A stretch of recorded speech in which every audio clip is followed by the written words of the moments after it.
Welcome to the Max Future Weekly Podcast. All Apple talk and no chit-chat. Okay, welcome to episode 75 of the Apple Podcast. This is Lex, and it's June 10th, 2011. And this has been a great week in Apple land. And let's start off. And I guess the first story is really the biggest story, and that is that WWDC, the Worldwide Developers Conference, took place this week, and I believe it just ended in San Francisco. And this was the big conference that Apple holds every year for developers, but also the press goes. And on the first day, June 6th, Apple had a keynote speech, which surprisingly was headed by Steve Jobs. And it was good to see Steve Jobs. He's looking healthy. He still looks like somebody who has an illness, but he's looking better, and he was able to participate. And it was kind of moving, because this is a guy who means so much to the computing world and to Apple and to people who like Apple products. And it's good to see that he was back and able to make this keynote speech. So the keynote was very exciting to follow and to watch on the internet. You could hear streaming audio from people who were at the event, and there were people live blogging it, so you could follow and see what was happening. And the format pretty much followed the invitation that had been sent out the week before, which indicated that three big things were going to be discussed. And those three big things were Lion, the next operating system for the Macintosh, iOS 5, which is the next operating system for the iDevices, and finally iCloud, which is Apple's, concept or service for things on the internet as they relate to Apple products. So the first thing that was discussed was Lion. And the presenter for the Lion discussion was, it wasn't Scott Forstall. It was Phil Schiller. So Phil Schiller took the Lion part of the presentation, and that was pretty interesting. So the first thing that Phil Schiller said, actually Steve Jobs said, is that software is the soul of the computer. And he's right. Software is just as important, if not more important, than hardware. And Apple has proved that, because competitors of Apple try to come out with devices that have better hardware specs for the same amount of money, but they don't run well because the soul, software, isn't done properly and isn't geared to the hardware. So Phil Schiller then comes out after Steve Jobs introduces him, and he first comes out with some stats. And he basically points out that the Mac is doing very, very well, and that there are currently 54 million active Mac users. And he also then points out that the Wall Street Journal, All Things Digital, had said, quote, "The Mac is kicking ass," end quote. So here we have Phil Schiller using a swear word, ass, during the presentation. But it was to try to get everyone pumped up. So other things that he mentioned is that, in supporting that, is that last quarter, the regular PC market shrank by 1%, while Apple's Mac market grew by 28%. So there's a huge dichotomy. And he also points out that the Mac has outgrown the PC industry every quarter for the last 5 years. So, that's a huge turnaround for the Mac. But, here's my thinking, which is that the Mac has really a long, long way to grow, because think about it, only 54 million users, and that's the most ever for the Mac. 54 million users worldwide. I mean, there's like almost 6 billion people on Earth. And in the United States, we have, I think, like 300 million people.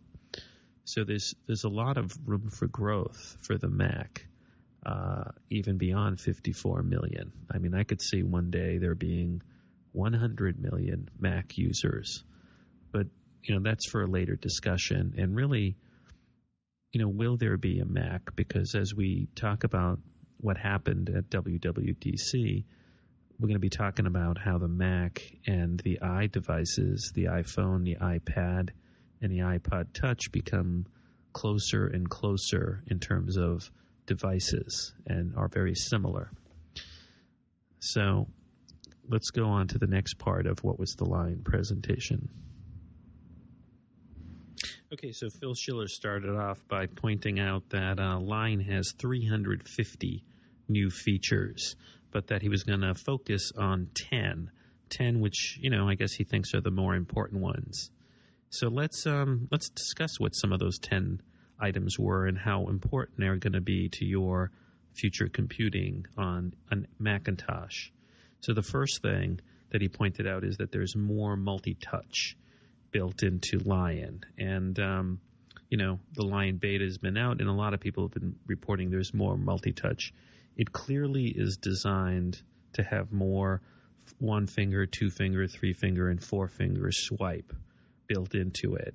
And also, in terms of a design, now the sliders that you see in Windows on the side, they fade out when you're not actually using the sliders. So the concept of using a mouse is getting, is withering away because, I think Apple wants more people to use the Magic trackpad when using a desktop computer, and all the laptops have trackpads. And I got to tell you, I've been using a Magic trackpad for 9 months now with my iMac, and I love it. I actually use it much more than a mouse. I still have a mouse that I use occasionally for some things, like heavy editing on a program. But really, for most of my use, I'm using the Magic trackpad. And actually, what's interesting, of the 5 million Mac users, I think only like a third or less use desktop computers, and more are using the laptops, particularly, the MacBook Pros. So I think Apple's plan is to bring touch computing more and more to the Mac, and Lion has that built in because Lion is really built to do a lot of flicking with your fingers to get to things. So the other thing that's going to make the Macs more like iOS, and this is the second thing he mentioned, is that the Lion operating system has full screen capability built in. That means apps can take advantage and go to full screen mode, taking advantage of the whole screen and hiding the desktop and the Finder when you're using the app. Now, this is similar to the concept in the iPad and the iPhone. When you're in an app, you don't see the desktop. You see the full screen of the app on your iDevice. And for people who are, everyday users, visually, I think that's easier and, it's less cluttered. And this full screen mode is built into the SDK that developers are given, so that developers can make their app go quickly to full screen. So the way it works is that there's a button on the top right of an application window, and if you press it, it quickly goes to full screen. And once you're in full screen, you can quickly swipe between full screen apps. So if you're, let's say, in full screen iPhoto mode, you can swipe left or right, I guess using 4 fingers, and go to another app that's already been open that's full screen. So you can quickly switch to full screen apps just by swiping. Now, somebody pointed out, and I think this is very true, that this full screen mode really works well on the laptop computers, particularly the 15-inch, the 13-inch, and the MacBook Air in particular, because they have smaller real estate. screen real estate. And if you have a 27-inch iMac like I do, full screen seems a little too much because you're not sitting that far away from the screen, and going to full screen mode seems a little unnecessary. Now, I think Apple kept the option of running apps not in full screen mode because Apple realizes there is a small percentage of the Macintosh users who do not need full screen mode because they have a 27-inch iMac. But clearly the trend is towards, full screen mode because of the smaller computers like the MacBook Air with only a 10.5 or 11-inch screen. So you're going to see more and more of that. The other thing is that you have a reading list now built into Safari, which is like Instapaper. Now, what that means is you can press a button and add in Safari a story to your reading list, and it'll be in a sidebar and window which you can open up, and that reading list will sync with your other Safari browsers if you have, MobileMe or, as we'll discuss later, iCloud. Okay, so the third feature that they really highlighted about Lion is mission control. Now, if you're familiar with Dashboard and Spaces on the Mac, Spaces is this thing where you can arrange spaces, of programs that you'd like to be open together. Well, Mission Control sort of unifies the concept of the dashboard in Spaces. So they had this other person, Craig, show how it works. And basically, you can swipe up or down. Actually, I think you swipe down, and it brings this Mission Control. And what you get are all the windows of the apps that you have opened, and then at the top are all the spaces. And so you can quickly navigate to all sorts of clusters of open windows and applications. And, Mission Control has some getting used to for me. I have the Lion beta, but I'm not going to really discuss it. But, it's definitely, according to the presentation, it's geared to gestures. So I think anyone who's going to get Lion has to get the Magic Trackpad. It would be crazy to upgrade to the Lion operating system without the Magic Trackpad. And while showing it off, he did show off some kind of nifty features, and that is Photo Booth now has more effects. And when it has one group of effects, which is essentially face tracking. So as you're doing like a video, the face tracking can put like special effects in, like take your eyes and make your eyes bigger, or have some birds hover about your head as you move your head about the screen. So that's the third thing. Now, the fourth category he talked about was the Mac App Store. And basically, he pointed out that it's been a huge success. And he gave an example of some apps like the Pixelmator, which has quadrupled sales and had, made $1 million in 20 days. And his point is that the Mac App Store will be baked into Lion.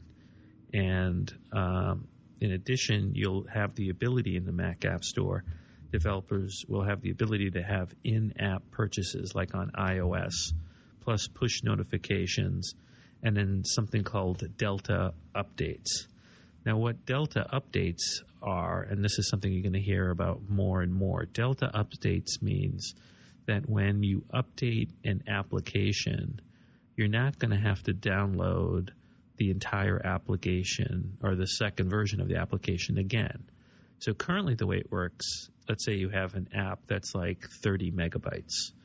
And let's say the developer updates it and the new app is 22 megabytes. And you'd have to download all 22 megabytes. But with a Delta upgrade, Apple and the developer work together so that Apple knows what additional code has been added to the first version of the app. So the update only downloads the additional code that's needed to make the first version of the app newer. So basically, if only 10% of the newer version of the app is different than the first version, then only the 10% is downloaded. Now, what this does, the reason you want Delta apps is if you're going to go to a program and app delivery system over the internet, you're trying to reduce bandwidth. So it's in Apple's interest to, cut down on the amount of data that's needed to download programs. So this is something you're going to see more and more of discussed. Delta updates. Remember that word in that name. The other thing they showed off, number 5, was Launchpad. Now, Launchpad basically is something also that's very similar to the iOS operating system, which is that you now have this application that's in your dashboard that has all your applications organized as app icons. And if you pinch using, a cluster of fingers, if you pinch the magic trackpad, the Launchpad comes up and you can see all your apps. Now, what's nice is just like iOS, you can drag and drop the icons into each other to create custom folders. Like on my iPhone and iPad, I've organized my apps into folders, calling them things. So basically, they're trying to make the Launchpad is basically a stepping stone, I think, where the Mac operating system eventually, I think, is going to be very similar, if not the same, as the iOS operating system. So this is just a first step. Okay, so what are some of the other cool features of Lion? Let's go quickly through them. One of the other cool features, which is number 6, is something called Resume. And this also is like iOS, which is that, let's say you shut down your Mac. Resume gets you back to your applications and everything that you were in exactly like you were when you quit. So if you think about it, it's similar to when you go into sleep mode and wake up from sleep mode, you go back exactly to, where you were. But here, you could just shut down the computer and you go back exactly where you were. Now, in some ways, this is great. In some ways, I got to tell you, I don't like it because, and I think you might be able to shut off this resume thing. And here's why I don't like it, because I notice sometimes that it's better for my system to shut everything down and restart the computer because different processes, when they're running, over time they can accumulate and use up a lot of the RAM or the processor. And I have a very powerful 27-inch iMac, i7 quad-core, which is really the top of the line iMac in terms of power. And I do notice, like, all day long, I've got Backblaze running in the background, backing up, and I do notice that sometimes it gets sluggish, and that's because so many things are open. So I wonder if that's going to be an issue. But I guess the whole plan is to make it like the iPhone or iPad. If you shut the screen of the iPad, it goes back to where it was. But on the other hand, if you shut the iPhone or iPad, if you shut it down completely, it's not like the apps stay open. So anyways, number 7 is something called autosave. And this is something where Lion will save work in the background. And so a lot of programs now will take advantage of autosave, where you don't have to really press the save button. So this is kind of good because I do think that you should save all the time. But this brings me to the next thing, which is kind of cool. There's something going to be called versions, and that is that all apps are going to be able to save prior versions of documents or files that you use within the app. So basically the way versions work it's like Time Machine. There'll be a button in your app at the top toolbar, I guess. And if you go to versions, it'll open up like a Time Machine-like window where you can, scroll back through versions. Now, the interesting thing is that you can also copy from an old version to a new version, vice versa. But the thing is, when you send the document, it's not like the people you're sending to are going to get all the versions also. The versions are just for you. So I like this feature because rather than hunting in some folder or file for prior drafts and not being sure what are the prior drafts of a document, all the prior drafts will be in the document, hidden in this window that's called versions. Now, the ninth thing that they have, which is pretty cool, is something called AirDrop. And AirDrop essentially is a peer-to-peer Wi-Fi network. So what this means, if you're like sitting around and on a common Wi-Fi network with other people and you want to share a document and they have AirDrop running, you'll see them in your little AirDrop app and you'll be able to just drag and drop a document to them and they'll get it through the Wi-Fi and it'll go encrypted so nobody can like intercept it through the Wi-Fi. So this could be really a useful device for transferring files to, let's say, coworkers in an office that has Wi-Fi networking. Similarly, if you're at a conference and everyone's on Wi-Fi, you could see people transferring files or sharing files via AirDrop. So it's kind of a neat way to send files to people who are nearby. And then finally, the 10th thing that they highlight is that Mail. The Mail app on the Mac is redesigned. You can now have 3 columns, and you can hide the third column so you can see more details. You can have a favorites bar. You have message snippets, and you have, when you do a search, it's much smarter, the search, and gives you suggestions.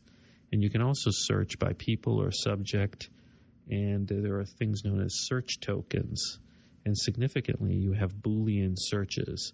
Boolean searches are where you have these connectors. You say, look for the date and this and that. So it's very much more powerful, the searches.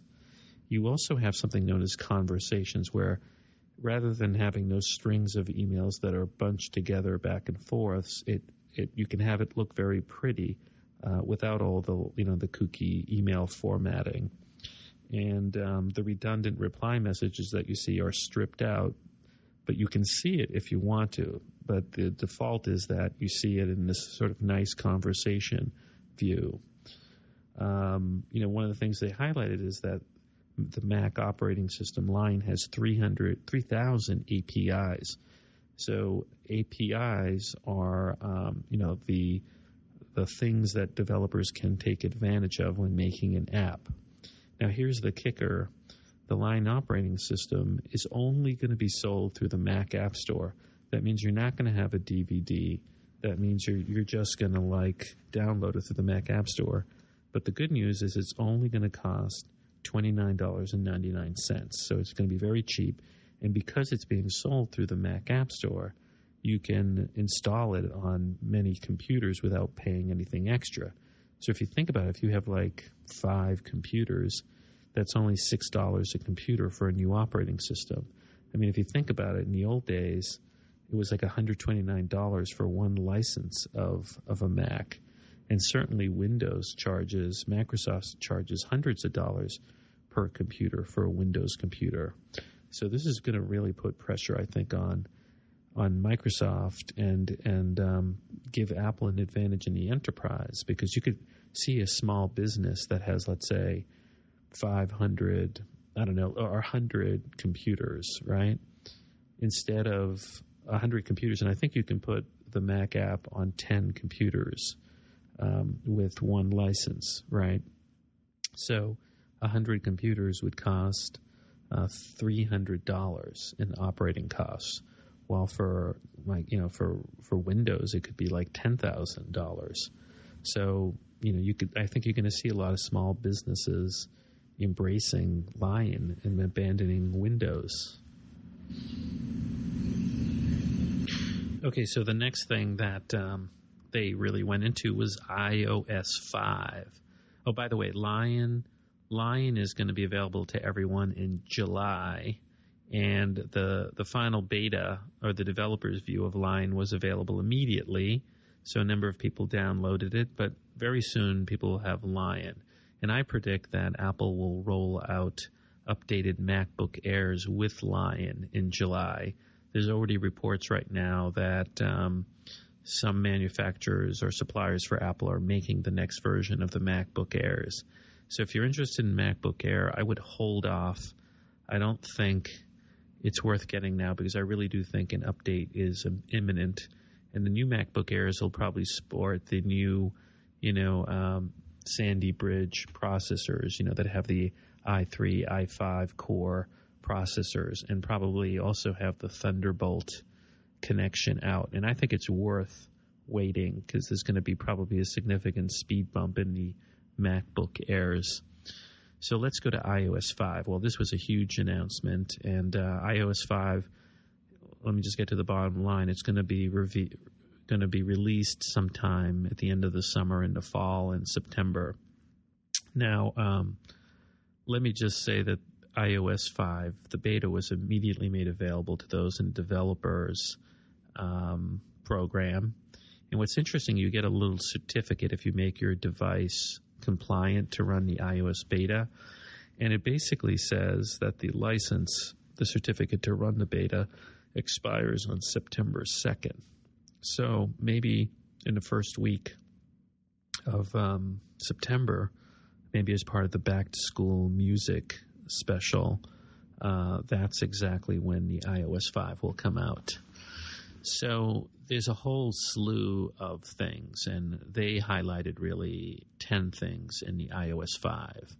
Let's get to the most important things. One is notifications.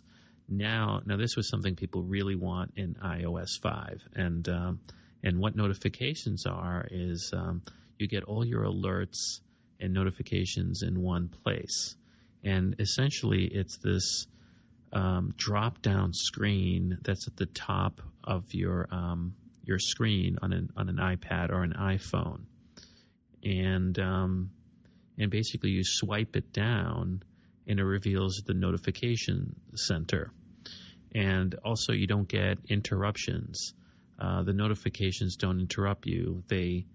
They're at the top of the screen. And when you're in lockdown mode, you can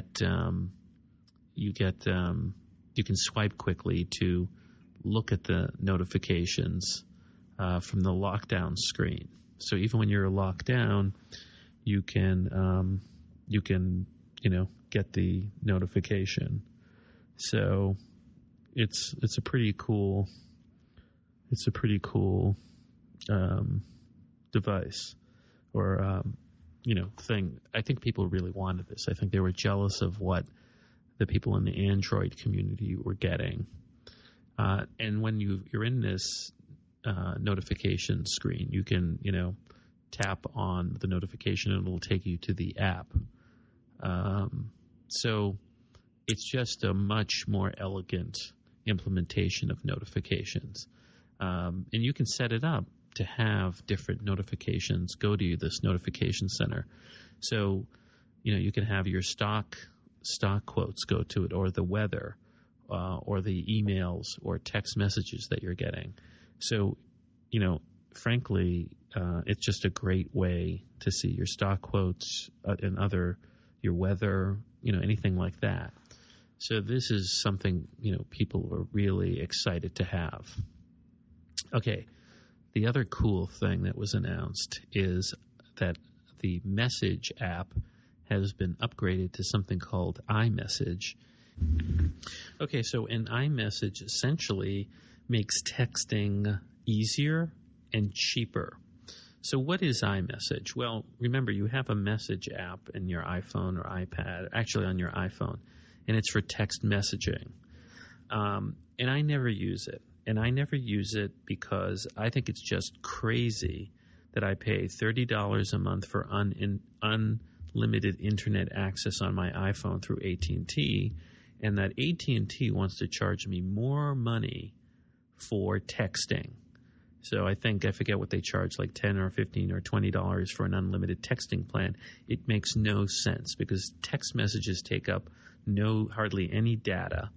And since we have the internet, why can't it go through the $30 a month unlimited internet? And essentially, the cell phone companies are gouging people who text message, because really it's a joke. There's no data. So what did Apple do? Well, the iMessage app still allows you to send text messages. And remember, as text messages, generally they work by sending one phone number can send a text message to another phone number. And so you use the fact that you know the other person's phone numbers to send them a text message. Well, this beautiful app by Apple, iMessages, allows you to receive and send texts to the regular way, but it also allows you to send an Apple iMessage, which is like a text message, to anyone else who has an iOS 5 operating system. In other words, anybody who's got an iPhone or iPad via Wi-Fi or 3G. So here's the beauty of it. Let's say you think you're going to send a text to someone else. Well, your iPhone your iMessage can figure out almost immediately if that other person has iOS 5. And if it does, it won't send it as a regular text. It'll send it as an iMessage, and which is like a text message. And that means you can also send text, photos, and videos and locations and contacts through this service. But the beauty is it doesn't cost anything because it's going through the internet. And when it notices that the person you're sending to has iOS, it asks you, do you want to send it as an iMessage?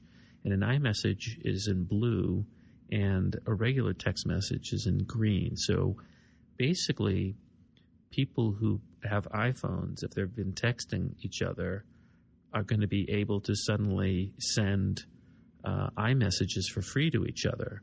And this is going to severely cut into the cell phone companies' revenue. And I guess the cell phone companies didn't know about this until Apple made this announcement at WWDC. Now again, I don't have text messaging regular. And also in this app, in the settings, you can block any regular text messages being sent or received in iMessages. So if you want to make sure you don't spend any money on text messaging, you can shut that off. Now, this is perfect for me because my wife has an iPhone. I also have an iPad, and I have an iPhone.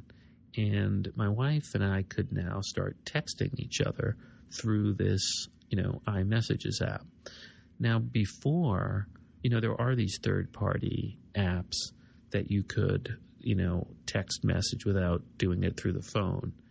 But the problem with those were you'd have to create like a unique ID and then have somebody else know your ID.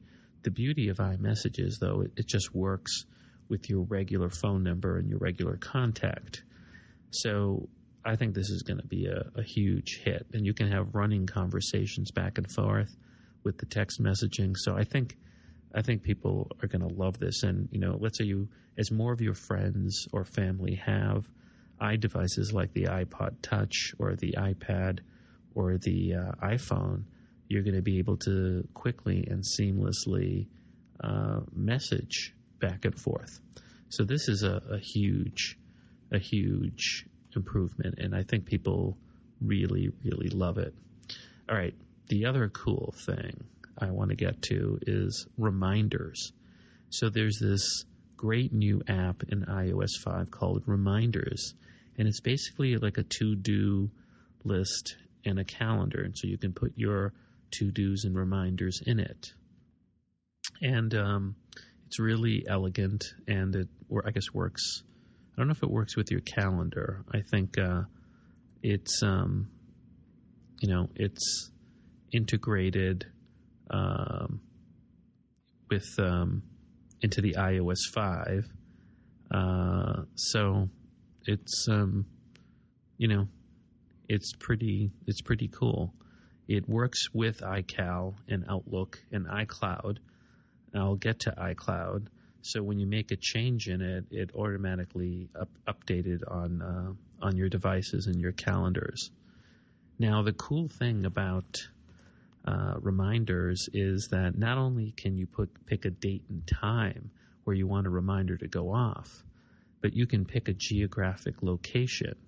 So this is really cool. So, for example, you could say, look, next Thursday, I'm going to be at my brother's house, and I want to be reminded to take back, the book I lent him. Well, so you could put the date in there, but you could also put the geographic location. You could say, whenever I enter this geographic location, which is my brother's house, I want to get a reminder to get the book. So what you do, and you go into and pick reminder and pick, let me have another reminder, and you find your brother's contact and say, when you can choose when you enter that contact address or when you leave that contact address, you'll have the reminder. Now, it basically works with your contact list. So if there's a geographic location that you want to be reminded about, you need to add it to your contacts and then select it in reminders. But I think this is amazing because essentially it's figuring out through GPS and other ways to locate you where geographic location is. So the concept of reminders triggered by geographic location is just way, way cool. Okay, so the other cool app that they announced is that you're going to have a newsstand app in iOS 5. And the newsstand app is going to be an app that's devoted to magazines and newspapers that you subscribe to, I guess, or purchase. It's actually for subscription. So this is great because you can have all your, like, a newspaper or magazine subscriptions in one place instead of floating around as like separate apps on your iPad or iPhone. So it's like iBooks, but it's iBooks for subscriptions of magazines and newspapers. So, I mean, I think this is going to make it easier and, to keep track of all your subscriptions. And hopefully it's going to make the magazines and newspapers more uniform in how they look. So I think there's going to be common templates that they use for people who want to submit to the newsstand. So, which I think is really overdue, because one of the things that drives me crazy is that all magazines and newspapers, they all have different formats and different ways to navigate. And if you have a lot of these magazines and newspapers, you forget how to like navigate, when you switch from one magazine to another magazine. So this is a great addition. All right. Another huge change in iOS 5 is that Apple made a deal with Twitter, the social, media company, and messaging service, and Twitter is now baked into iOS. And if you go into settings, you can log in with your Twitter name, and then Twitter functions appear in a lot of apps. So you can, for example, tweet from your Safari browser very quickly without having to separately log in. In other words, you log in once in settings with Twitter, and then apps which have Twitter functionality in them are automatically, have that built in. So, for example, if you're in YouTube, you can tweet the YouTube video. And if you're in Maps, you can tweet your map location or some map. If you're in the Photos app, you can tweet the photo. So this is huge. And I think Apple is going to buy Twitter at some point, because think about it. The one area that Apple really lags is a big presence in social media. Apple's competitor is a competitor of Google's, which is a huge in the search area and in trying to get involved in social media. Facebook tried to like have a deal with Apple, but they couldn't really come to an agreement on the Ping social media service in iTunes. That was kind of an embarrassment. The Ping service really never took off, and Twitter has 200 million users. So I could see Apple buying Twitter for, tens of billions of dollars, and maybe this is a first test of that relationship. Maybe Apple wants to see how useful Twitter is in integrating it in the iPhone, and then maybe they'll purchase it. Okay, so other improvements, the camera. Now, the camera has been greatly improved in this sense. One, you can now edit in the camera itself. In an iPhoto, you can edit photos. So in iPhoto which you can go to straight from the camera, you can edit and crop. You can do auto enhance, and you can remove red eye. So this is great because, I often want to edit my photos in the iPad or the iPhone, and often I use Adobe's free app, PE Adobe, where you can crop and rotate.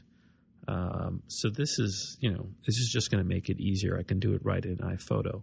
The other thing is that you can, on the iPhone, you can bring up the camera even when the phone is locked by just double tapping the home button, and then you'll see a camera icon. So this is great for quick photos. But the really wild thing is that Apple's now going to let you use the volume button, the top volume button on the iPhone to take a picture. Now, why is this funny? It's funny because about 8 months ago, Apple kicked out the Camera Plus app from the App Store because the Camera Plus developers had secretly put in the function to use the audio hardware, the audio button to trigger a picture. Because for a lot of people, it's easier to take a picture by pressing hardware rather than a soft button on the screen. And the Camera Plus people didn't get approval from Apple, and Apple's instructions and rules for developers were that you couldn't use the volume buttons for apps. But Apple's now changed its mind, and you can now use the volume button. But I got to tell you, the way the volume button is placed, I don't know if it's so good for me to take pictures with, and here's why. The volume button's on the left side of the iPhone, and most people are righties. So ideally I would like to take a picture just with one hand of the iPhone, right? Because you can hold it out farther than if you had it with two hands, or it's just easier. But here's the thing, if you're holding it in your right hand, it's kind of awkward to wrap your index finger around the back of the iPhone and press the button. You've got to really contort your hand. Otherwise, the iPhone, goes to an angle. And in the picture they have on the Apple website, if you want to take a picture in horizontal mode, they have the buttons on the top towards the right side. But one thing they don't show in the picture, when you're holding it like that, it's easy to use the button on the top, but your fingers block the camera on the which is on the bottom right. So I don't know if the button on the current iPhone 4, I don't think it really works well, because there's no way not to block the camera the way they hold it in the picture. So I think I think that on the next version of the iPhone, I bet you they put the volume buttons on the right side of the camera and not on the left side, because then it'd be really easy to take a photo if the volume buttons were there. So I will make a bet. I will bet you that the next version of the iPhone has volume buttons on the right and not the left. So All right, other cool features, Safari. So in Safari now, I don't know if you have Safari in the Mac, but Safari on the Mac has a reader button in the address bar. And what the reader button does on a Mac is that if you're reading some blog or article and press that, it will have this pane of text come up and will strip the article of like advertisements and formatting, and you'll have just this beautiful formatted text that is in bigger fonts and easier to read. Well, you now have that on the iPhone and on the iPad, and it will really make a difference on the iPhone. Because if you have ever gone to a website and tried to read an article in Safari on the iPhone, you know that the fonts are really small and it's kind of hard to read. But now you can press the reader button and this overlay comes popping up and just has beautiful formatting, and you can read the article much easier. And the other thing you can do is you can add these stories that you come across in Safari to your reading list. Now, this is sort of like the Instapaper service, that Marco Arment has, where you can save articles from the web and strip it of the formatting. The one crucial difference is that Marco Arment's service allows you to save the articles to his app for offline reading.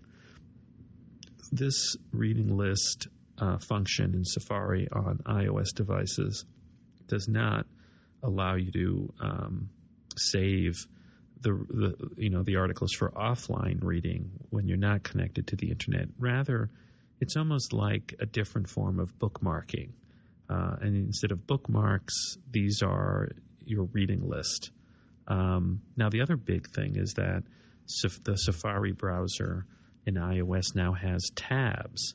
So you can now open several websites and have them all appear as tabs in iOS on the iPad. They haven't done this on the iPhone.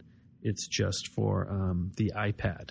So this is a real big improvement for the iPad. I guess the iPhone, you don't have enough landscape, enough territory to put tabs. And then the real kicker here in terms of a function is that the iPhone and iPad, and I guess iPod Touch too, are now PC free. So what does that mean? PC free means that you no longer need a computer to activate the iPhone or iPad. And that means just through the internet. I guess you need an internet connection. You'll get a welcome screen and you can log in and create your account. And a lot of that has to do because Apple's going to be providing a lot of internet services for backup. So I'll get to that because that's all part of the iCloud service. So this is huge because a lot of people, I think, were frustrated when they bought the iPad because they would buy it and then realize, hey, they need a computer to activate it. And some people would activate the iPad at the Apple Store before leaving, but other people didn't have that foresight. And there might have been some people who bought the iPad or iPod Touch and didn't have a computer at home. So now the iPhone and the iPad are completely independent of the computer, and you don't need a computer. And then the other thing you're going to be able to do is wirelessly sync from the iPad and iPhone to a computer if you do have a computer. So this is huge. Wi-Fi sync. So if you do have a computer, you don't have to use a cable. And the way the Wi-Fi sync works is that every time you connect your iOS device to a power source, say for overnight charging, it will automatically sync and back up its contents to iTunes if you've arranged it to back up to iTunes on a particular computer. So this is huge. One more thing that's huge is AirPlay mirroring for iPad 2. So if we know that the iPad 2 can mirror to a big screen using the HDMI out cable, but now Apple has arranged it so that using the the Apple TV, you can wirelessly mirror out the entire iPad 2 to any big screen. So this is also epic in the sense of it's going to really free people up. I mean, think about it. Like, the Apple TVs is almost the size of like a hockey puck, and you can hook up now. You can carry the Apple TV with you, plug it in somewhere near a monitor, hook it up to the monitor with an HDMI out cable, and then you can just walk around the room and just show people what's on your iPad on like a big screen or projector. So this is going to have great utility for, let's say, people who like teachers in a classroom when they want to show a class what's on their iPad. They're no longer going to be tethered by a cable to the Apple TV. How about lawyers in a courtroom? You could see lawyers in a courtroom even more now using an iPad to show stuff to a jury. They could just take the Apple II and plug it into the projector and just walk around near the podium and not have a cable and not be worried about the cable being pulled out. And they're going to be able to like open up various apps and show them the evidence. They could show them movies. They can show them exhibits. So this is huge. And how about gaming? Gaming now is going to get even more interesting on the iPad 2, because you're going to have games where you can wirelessly show the contents on a big screen TV. Already the makers of Real Racing HD have announced that they're going to support the wireless mirroring on a big screen using the iPad 2.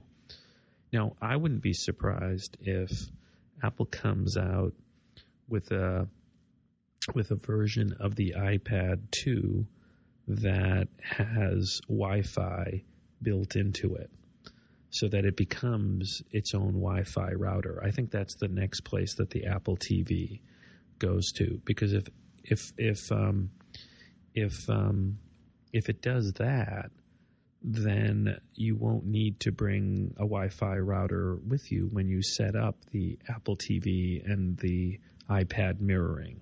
I mean, right now, if I want to create a little network for my iPad 2 to work with the Apple TV, I'm going to have to bring an Airport Express. But I think you're going to see one day, you're going to see an Apple TV like the Apple TV 2 that has Wi-Fi built in, because that'll just make it even more handy. And then there's more multitasking gestures for iPad. You're going to be able to use 4 or 5 fingers to swipe up to reveal the multitasking bar. You're going to be able to use pinch to return to the home screen, and you're going to be able to swipe left or right to switch between apps.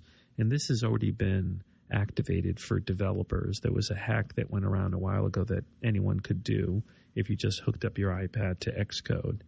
But basically, if you've got several apps launched, you can just swipe now between the apps just by using 4-finger swipe, and you go back and forth. So this is a huge improvement. Okay, so the third big area that they talked about was iCloud. And a lot of people have been expecting this. And so basically iCloud is Apple's, expansion of Mobile Me. And it's many things. It's a service, it's a backup plan, it's a number of things. So here's the big thing: is that iCloud, MobileMe is going to go away, and they're going to grandfather MobileMe so that they'll automatically extend it for 1 year to, I guess, June 2012 if you want to keep it. But it sounds like, things like your galleries and stuff like that is going to go away. You're still going to have your email. So your MobileMe email, whether it's something at Mac or something at Me, is going to stay. And what you're going to get, you're going to get a free service. So it's not going to be $99 a year. So iCloud's going to be free. And essentially, with your iCloud account, you're going to get email, and you're going to be able to back up your iDevices and your Mac stuff to the cloud. So documents, let's take iWork, your Pages and Keynote documents. If you have Pages on your Mac and the iPad and the iPhone, they're all going to be in sync with each other through iCloud. So if you make a change on your Mac in a iCloud-enabled app, then that change is going to occur on your other devices too. So I could be writing a document in Pages on my Mac, and then that same document and the changes is going to appear on iPhone and the iPad. But they're also going to allow developers to take advantage of this iCloud service. So all the apps are going to take advantage of Apple's iCloud and be able to back up and sync data. So the other thing is that you're going to be able to back up your iDevice not to your Mac, but to the iCloud. So all your contacts and calendars and mail information from your iDevices are going to be there, your apps, your books, your documents, everything. So this truly means that the iDevices can cut the cord from computers. And this is really great for Apple as a business, because if you think about it, many people in the world do not have any computers. And the only thing that they have of any value is a cell phone. A lot of people in Africa and Asia, they don't have computers. And the cell phone is the one thing that they have. So they're, before they might not buy an iPhone or iPod Touch because they don't have a computer, but now they're more likely to, if they live anywhere where there's cell data connection or internet Wi-Fi, they'll get one of these iDevices because they can also back up to the cloud. So that's one thing. The other thing, and you get, when you sign up for iCloud, you automatically get 5 gigabytes of free storage. So that's plenty of room, they say, because the way iCloud stores your content, your purchased music, apps, and books, as well as PhotoStream, don't count against your free storage. So that's a lot if you think about it. Like your music, apps, and books, as well as your PhotoStream, don't count against it. And so that leaves your mail, documents, camera roll, account information, settings, and other app data. And those things, they say, don't use as much space, so they think that 5 gigabytes will go a long way. But they're going to allow people to buy more data, and we don't know what the pricing will be beyond the 5 gigabytes. Now, what is PhotoStream? So PhotoStream is that when you take a photo on your iPhone, or I guess even on your Mac or iPad, when you take a photo on your iPhone, it goes wirelessly through iCloud, and then it goes from there down to your Mac or your other devices. So, and it doesn't do all of them. It does your last 1,000 photos. So in other words, this cuts down a lot of the syncing that you have to do to iPhoto. So basically your photos go everywhere in a flash. And I guess other people can subscribe to your photo stream. So you put on Photo Stream, and then when you take a photo on your iPad or iPhone, it just goes to your Mac and your PC. So I guess it's just it's a form of wirelessly backing up your photos to your other devices. Now I wonder if the videos you take also get backed up. It doesn't say anything about that. So this is a cool technology, and I guess the Apple TV will also be photo stream enabled. So your Apple TV will let you stream your recent photos from iCloud and view them on your, big TV. So basically this is a very cool way of streaming. Now the other big part of iCloud is iTunes in the cloud. Now this is the big part of the announcement. So basically Apple is going to, when you buy music, and buy apps, it's all in the cloud. And so you're going to be able to, on your iPhone and iPad and Mac, quickly browse online your already purchased iTunes music or apps and download them again. So you can download them, on your other devices. So your past purchases are all going to be there, and they're going to be available on all your devices. Now here's the other cool thing, iTunes Match, and this is going to come in the fall. And actually, the beta for this, accessing all your apps and music is available now. You just have to upgrade your iTunes, I guess, to 10.3. But iTunes Match is the other really cool thing, and that's coming this fall. And basically for just $24.99 a year, Apple is going to make your music available online without you uploading your music. It's going to scan your iTunes library, and Apple has 18 million songs in the iTunes store. And if it sees that you have music that it has in the iTunes store, it's going to make that music available to you in your iCloud account, but it's going to make it available to you in a higher quality generally. It's going to be making it available to you in 256 kilobytes per second iTunes Plus quality, which is DRM'd free music. And there is a limit, though. I think Apple is limiting it to, something like 20,000 or 25,000. Yeah, it's limited to 25,000 songs. Now, I have, I think 35,000 songs in my library, but that's pretty large. And Apple's going to allow you to have this higher quality music in the cloud, even if you didn't purchase it from Apple. So I'm not sure exactly how this is going to work in terms of identifying the music. Like, what if you've got a track that you downloaded on Napster and the metadata is kind of funky? Will Apple be able to match it and then give you that same copy?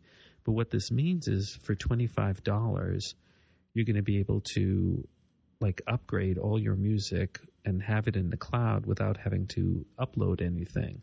Now, Google and Amazon offer a service where you can upload your music to the cloud, or in Amazon's case, when you buy new music, it'll be in your digital cloud file.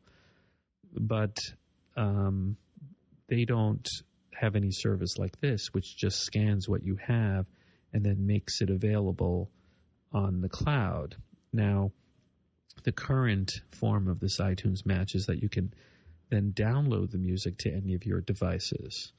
So theoretically, you could, let's say you had 25,000 tracks that you had turned into MP3s at a much lower quality than 256 kilobytes per second.